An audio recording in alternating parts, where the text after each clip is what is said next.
Hope you guys had a great week. And this week, I have a topic that I want to talk about that I decided to make a video about after I was talking with a client this morning. We're having our weekly check-in. We haven't checked in with each other in about 2 weeks. You know, uh, over Zoom. We chatted besides that, but over Zoom we hadn't checked in for 2 weeks. So we are having our weekly check-in, and I asked her how her Thanksgiving went.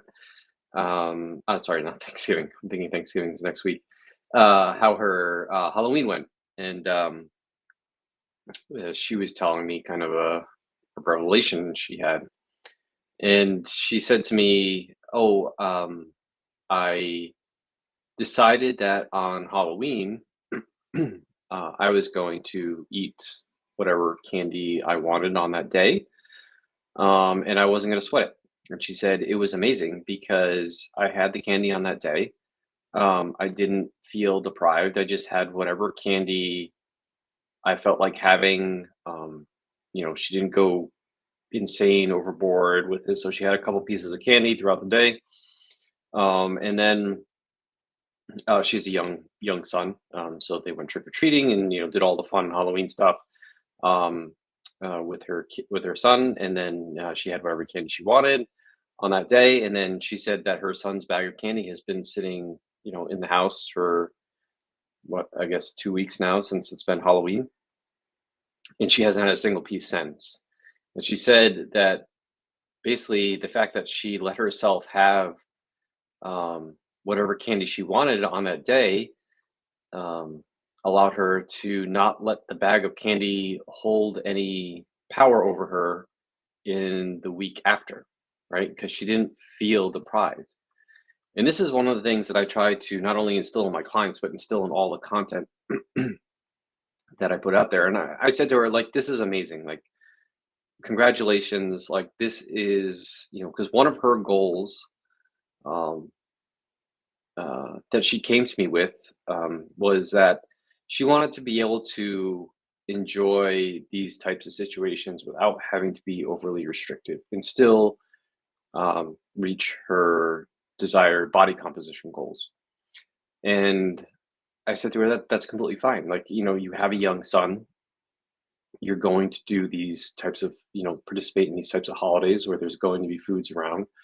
You don't have any medical condition that would, say that you shouldn't be eating these foods. So you should be able to enjoy them when the time is right and in the right situations and still reach your goals. It shouldn't hinder you. And so we've been working towards this one of these goals, along with her body composition goal as well. This kind of I'll this is my words, not hers, but like food freedom type of goal for over a year. And I think that she's developed a whole bunch of skills in this area. And I've constantly preached to her. I said, when you have these holidays come up, when you go on vacation, when you're doing these things with your kids, your first concern should not be the type of food that you're going to eat in these situations. Like, these are this situation that you're in is more about the social interaction, enjoying the moment and being present with your family and friends and making memories than it is about the food. So if it's Halloween and you're out trick or treating with your kids, or you're at a Halloween party or whatever, and you want to have a couple pieces of candy, go for it. And you know what? You won't feel restricted. That bag of candy won't be staring you in the face every time you go because you're like, oh, I really like to have a piece, but I can't. I can't. Candy's bad. Candy's bad. It's off limits. It's not part of my diet. I can't eat it. And lots of times, if you just allow yourself to have something in I know the term moderation gets a lot of flack, but you know, It and I'm not sure if there's a better term for this, but if you have something in a moderate sense, in the right situation, under the right conditions, for the right purpose, it saves you from potentially later on eating half the bag of candy. Like, I can picture her if she just restricted herself and restricted and restricted and restricted, and the bag of candy sitting on the counter.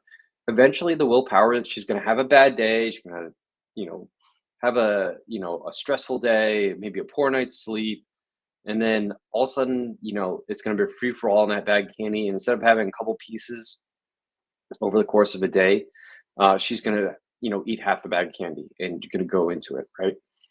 And so if we switch our mindset, this is something I also constantly talk about. Switching our mindset from restriction. I can't have this food. I can never eat this food. I'm on this diet. I can't do this. I have to have these foods. You can't.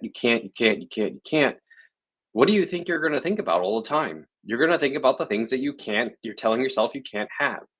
And instead you said, I can have whatever I want when I want it in the right situation. And I'm going to pick and choose my situations that I want to have these foods in. So if it's Halloween, I'm going to pick and choose my favorite candies. Like I love Reese's, I love Snickers, I love Twix. And so I'm going to have I'm going to have a Reese's, I'm going to have a Snickers and a Twix throughout the day. So you have three pieces of candy and you get to enjoy the three things that you really enjoy. And then great, you had them, that craving's satisfied. You're not sitting there for the next 2 weeks, however many weeks this candy's sitting on your kitchen table or your counter or locked in a cabinet or whatever, thinking about, oh, I really wish I could have a Reese's. Oh, I really wish I could have a Twix. Oh, I really wish I could have a Snickers or whatever. And eventually you give in and you have that Reese's and it's like, oh, so good. Now I'm gonna have another Reese's and I'm gonna have Snickers and oh, look at there's a Twix here. Oh, I forgot how much I like Skittles. Oh, now you're rummaging through the bag of candy and it's constantly calling to you and you're thinking about it in your brain. You're like, oh no, but now I screwed up. But oh well, I already had the one Reese's. Might as well go to town on this whole bag. And now you're just into it, right? You're into it. Um, and I also understand completely. Let me say this as well. I understand that some people just don't have moderation. It does not work for them. As soon as they have a single piece of candy, it's it. That's it. It's a free for all. They can't allow that type of thing to happen. And so you need to know yourself. And so if you're one of those people where you can't just stop at one piece, you can't just have three pieces, it leads into a slippery slope, then fine. I understand. Be restrictive. Be, make sure that the candy's not sitting around. You don't put yourself in situations where you're going to be tempted to have it because you understand that if you have one piece, you're going to have 50 pieces, right? Like I understand that. So, do everything you can to construct your environment so you're not tempted to have the candy. Um, but at the same time, I encourage you to have the least restrictive diet possible. And that might mean for some people having a couple pieces of candy, which avoids them from having, 50 pieces of candy later on because they keep telling themselves they can't have it and they really want it. And so that's kind of my message. I actually congratulated my client for having candy because it was a win for her overall. It is one of her goals. It is one of the things she came to me trying to find balance in and did not know how to find balance. And she realized that by doing this, by having a couple pieces of candy on Halloween, in celebrating the holiday, going out trick or treating with her son, that it avoided her from having candy, you know, three pieces of candy a day for the next 5 weeks, right? Or 50 pieces of candy in a single sitting or whatever, right? She realized that it helped her moderate and actually was a win overall. And she felt good about it. And that's the most important thing. And you know what?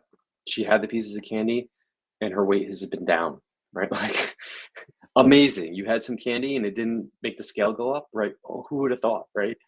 Um, so, you know, if you're looking for this food freedom, if you're looking to be able to find some balance in the food that you're trying to eat, keep in mind that you can't always be in restrictive mode. And lots of times that's not the answer.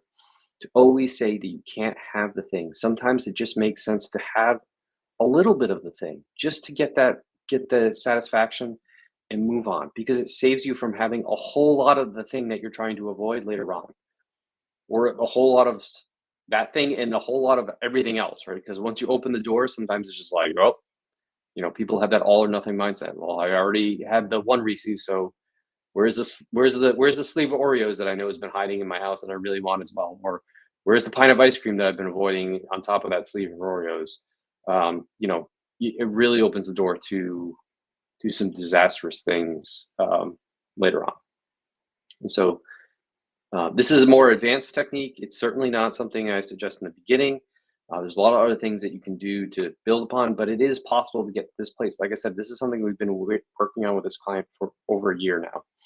And so, but you can get to this place where you can, maintain your weight, eat a couple pieces of candy, and avoid the candy the rest of the time. It's okay, and you will be fine with it in doing that. Um, so yes, I did congratulate my client for having candy. It is a win for her, and I'm super happy for her. And my message here is that you can also get to this place as well. As always, I welcome any thoughts, feedbacks, comments about this. I did, I do want to acknowledge the fact that some people just can't do this approach, and that's completely fine. In which case, you need to avoid the foods that are going to trigger you, no matter what, and that's okay. And I understand that everyone's different, but you I also would love to have people have the most wide-ranging diet, inclusive of as most foods as they possibly can, even if sometimes that means having a couple pieces of candy on Halloween.